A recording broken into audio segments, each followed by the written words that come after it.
शिवरात्रि के पहले जो 9 दिन होते हैं उसको शिव की नवरात्रि कहते हैं। और उस शिव की नवरात्रि में 3 दिन भगवान शंकर ने डबरा वालों को दे दिए।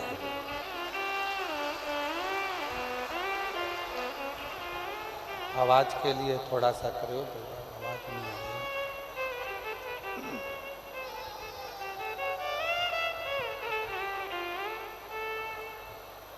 ये 3 दिन शिव की नवरात्रि में से आप लोगों को मिले हैं और इन 3 दिनों में आप भगवान देवादिदेव महादेव की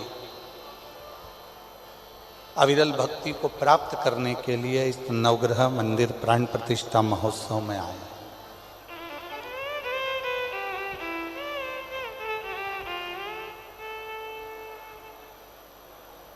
कितना कितना आप ग्रहण करते हैं, कितना आप अपनी जिंदगी में उतारते हैं, यह आपके ऊपर निर्भर करता है।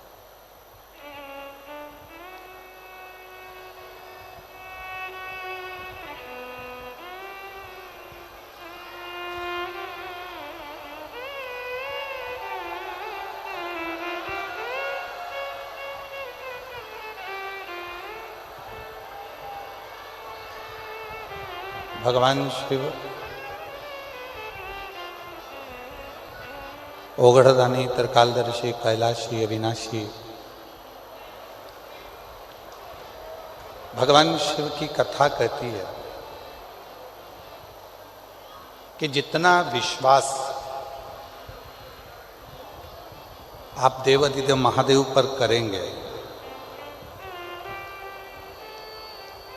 जितना भरोसा आप भगवान शिव पर करेंगे, उतना शिव आपकी तकलीफों को मिटाने के लिए, दुख को मिटाने के लिए आपके दरवाजे पर खड़े मिलेंगे, उतना।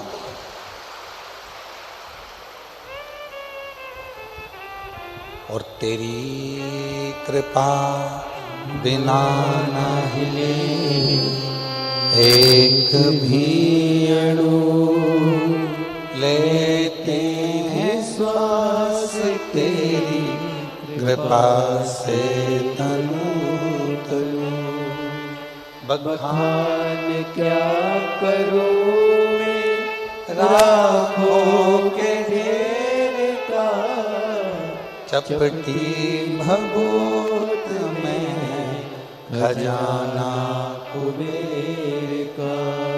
हे गंगाधर मुक्ति द्वार ओंकार तू, बोले ओंकार तू, आयो शरण तिहारी शंभु तार तार तू। शिव को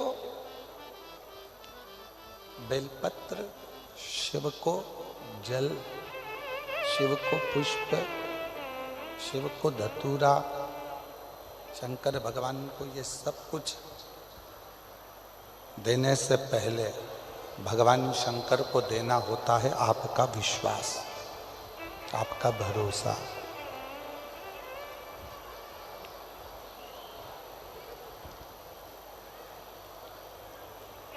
हम बेलपत्र चढ़ा रहे हैं, हम धतूरा चढ़ा रहे हैं, हम जल चढ़ा रहे हैं, सब कुछ हमने भगवान शंकर को दिया। पर उस जल चढ़ाने में, उस बेलपत्र चढ़ाने में, उस धतूरा चढ़ाने में यदि हमारा विश्वास ही नहीं है तो शिव ना तुम्हारा बेलपत्र स्वीकार करता है, ना तुम्हारा जल स्वीकार करता है, शिव ना तुम्हारा धतूरा स्वीकार करता है। रामचरितमानस में तुलसी बाबा जी ने शंकर विश्वास रूपिणो, शिव को विश्वास कहा है।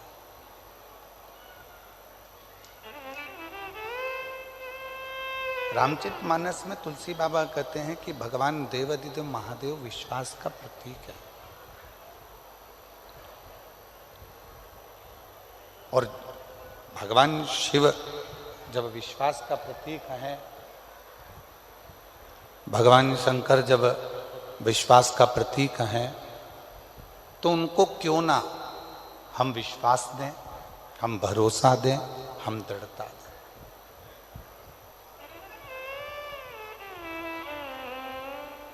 सब कुछ शिव जी को दे देते हैं।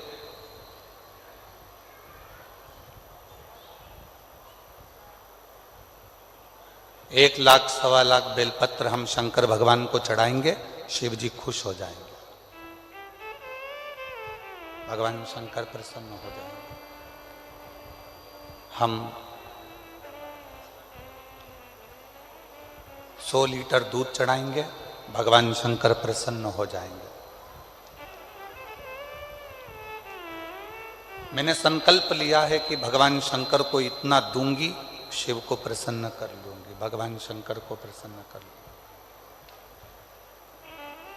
पर महापुराण की कथा कहती है, भगवान शंकर का पवित्र चरित्र कहता है कि शिव को ना तुम्हारा 100 लीटर दूध चाहिए, शंकर भगवान को ना तुम्हारी 1.25 लाख बेलपत्र चाहिए।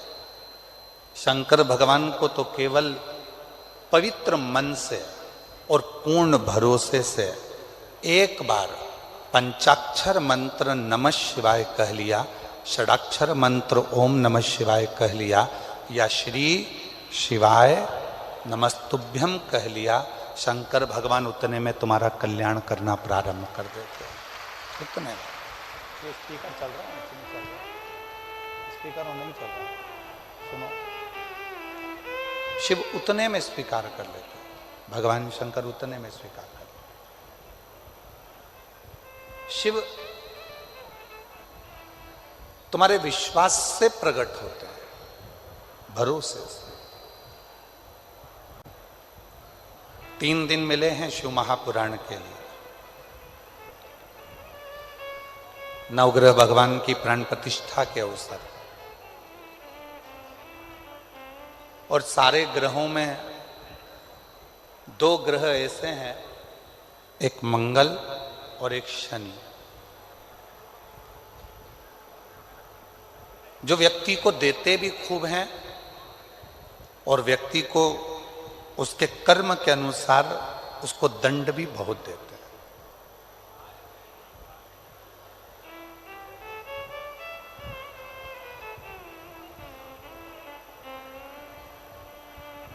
जो नवग्रह भगवान का मंदिर यहाँ डबरा मध्य प्रदेश में बन रहा है, तैयार हो गया है, उसकी प्राण प्रतिष्ठा हो रही है। इस डबरा नगर वालों को बाद में मालूम पड़ेगा कि नवग्रह भगवान जब किसी जगह पर बैठते हैं अपने परिवार के समेत, तो उस नगर को इतना वैभव से भर देते हैं, उस क्षेत्र को इतना धन देना प्रारंभ करते हैं कि उस क्षेत्र की पूरी जितनी भी दरिद्रता है वो समाप्त होती चली जाती है, उसका कष्ट दूर होते चले। और एक भी ग्रह, यहां विद्वान संत आएंगे, साधु आएंगे, गुरु आएंगे, तपस्वी आएंगे, और भी विद्वान संत यहां पर विराजमान है। किसी भी विद्वान संत से जाकर पूछिएगा, साधु से जाकर पूछिएगा, गुरुजन से जाकर पूछिएगा कि जितने ग्रह हैं, ये 9 ग्रह किसकी ऊर्जा से, किसके तेज से और किसकी प्रबलता से चमकते हैं और दुनिया को चमकाते हैं, तो सारे संत कहेंगे कि शंकर भगवान की कृपा से ये सारे ग्रह चमकते हैं और सारे ग्रह चमकाते हैं। ये सारे ग्रह चमक भी रहे हैं और चमका भी रहे हैं सारे।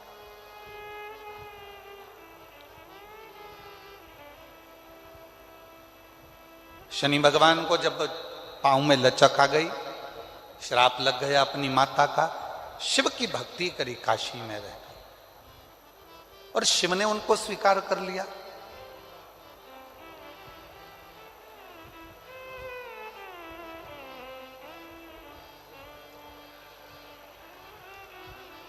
नवग्रह देवताओं में से एक ग्रह ऐसा है मंगल, जो भगवान शंकर के द्वारा प्रकट किया गया।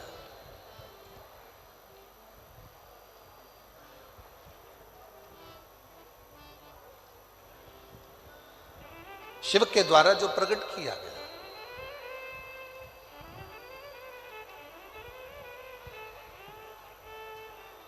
स्कंद पुराण का अवंतिका खंड, स्कंद पुराण का अवंतिका खंड, गीता प्रेस गोरखपुर की अगर स्कंद पुराण आप पढ़ते हो, उसका अवंतिका खंड निकालेंगे तो पृष्ठ संख्या 721।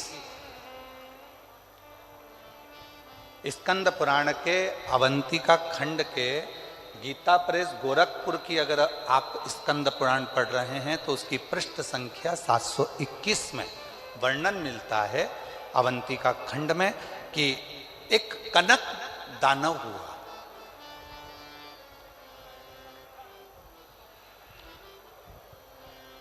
और वो कनक दानव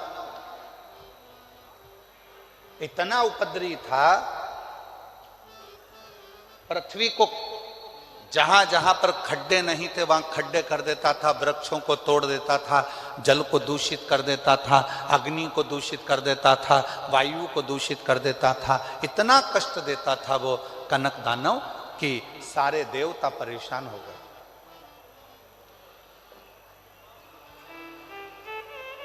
सारे देवता परेशान हो गए। और शिव महापुराण की कथा कहती है, जब जब व्यक्ति की जिंदगी में दुख आता है, तकलीफ आती है, कष्ट आता है, बहुत ज्यादा उसके जीवन में जब संघर्ष चालू होता है, और यदि वो एक बार भी देवादिदेव महादेव के मंदिर में जाना प्रारंभ कर देता है तो उसके कष्ट मिटना अपने आप प्रारंभ हो जाते हैं, उसके दुख मिटना प्रारंभ।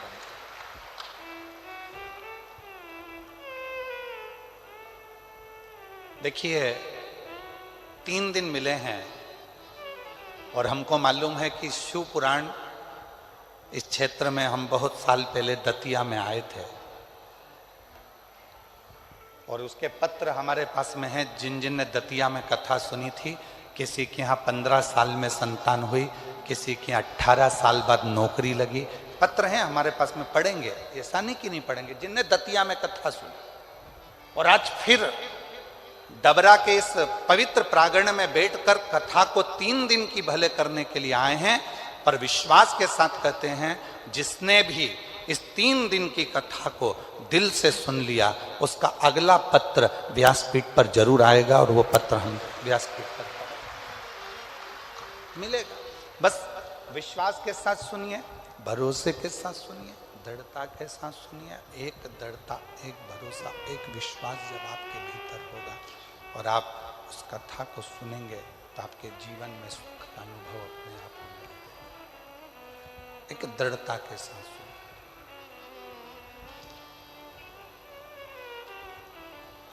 कनक दानव अवंतिका खंड स्कंद पुराण वर्णन कर रहा है। कनक दानव पृथ्वी को खोद देता है।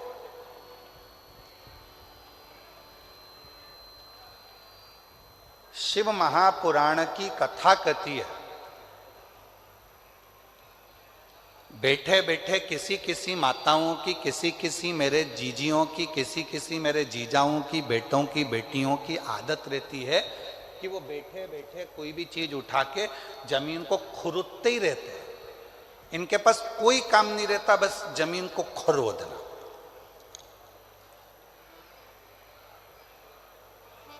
फ्री बैठे रहेंगे तो अपने नखून के पास में जो खाल निकलती रहेगी उसी को खरोदते रहेंगे। किसी किसी की आदत रहती है, पैर में अगर कोई खाल निकल रही है तो उसी को निचोड़ते रहेंगे, निकालते रहेंगे, खोदते रहेंगे।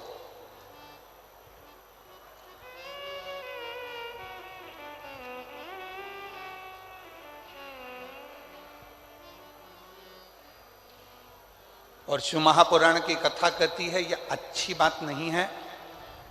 पृथ्वी पर बैठे हो, आसन पर बैठे हो या घर में किसी भी स्थान पर बैठे हो, उस समय पर ना तो पृथ्वी को खरोदो और ना अपने शरीर की उंगली हो, हाथ हो, शरीर का कोई अंग हो, उसको खरोदना नहीं चाहिए। इससे दो चीजें आती हैं, एक कर्जा भी बढ़ता है, दूसरी दरिद्रता बढ़ती है। कोई व्यक्ति दुकान पर बैठे बैठे दिन भर अपने हाथ को, उंगलियों को खरोदता रहे, नाखून ही तोड़ता रहे, हाथों से नाखून चबाता रहे, या कोई ना कोई ऐसा काम करता रहे कि पैर के खाल को ही दिन भर नोचता रहे, या अपने पैर से दिन भर बैठा बैठा वो जमीन को रगड़ता रहे, या अपने पाँव से, नाखून से पृथ्वी को खरोदता रहे, तो ये तकलीफ उत्पन्न करता है, ये हमको दुख देता है, ये दरिद्रता भी देगा और हमको कर्जे में भी लाकर छोड़ देगा, दोनों चीज देगा।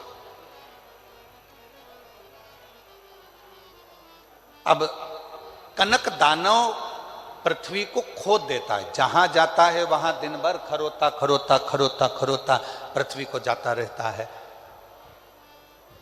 जहां कहीं वृक्ष मिल जाते हैं उनको काटने के लिए, उनको तोड़ने के लिए तत्पर हो जाता है।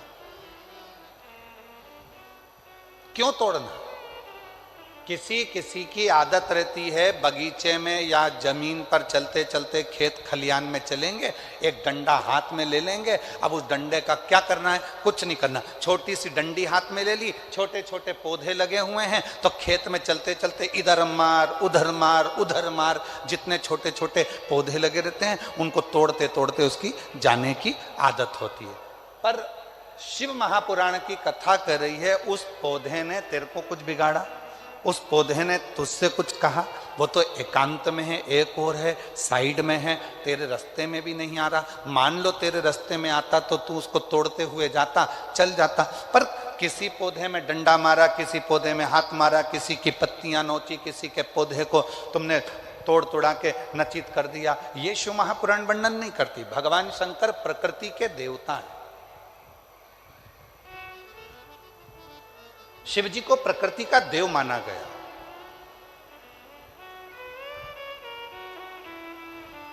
वो तोड़ने में नहीं, वो जोड़ने में सुख देते हैं, आनंद देते हैं। कनक दानव पत्तों को तोड़ रहा है, वृक्षों को तोड़ रहा है, वायु को दूषित कर रहा है। जिस जलाशय के पास बैठता है कनक दानव, बड़े बड़े पत्थर उठाकर जलाशय में पटकता है। कई लोगों की आदत रहती है नदी के तट पर यहाँ का कंकर उठा के वहाँ पटकेंगे, वहाँ का कंकर उठाकर पानी में पटकेंगे, उसके छींटा लेंगे, उसको डुबक डुबक करेंगे, कहीं पत्थर फेंक रहे हैं, कहीं